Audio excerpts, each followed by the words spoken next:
दोस्तों आप सबके लिए एक बहुत बड़ी खुशखबरी। पवन सिंह के गाने का टीजर हुआ लॉन्च। अभी तक आपने पवन सिंह के हरी हरी ओढ़नी गाने का पोस्टर ही देखा था। अब आप लोग देखेंगे गाने का टीजर।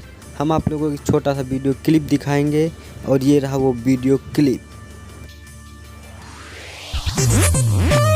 अरे ओढ़नी ओढ़नी, अरे ओढ़नी ओढ़नी, अरे कहाँ से अवतारू हो? हई दागी कैसन बा?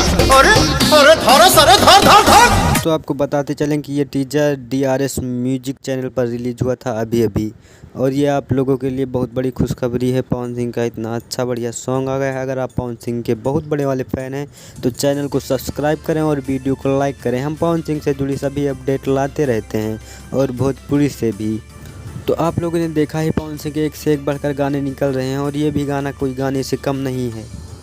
हमें लग रहा है ये गाना तोड़ेगा पुदीना ये हसीना वाले गाने का रिकॉर्ड।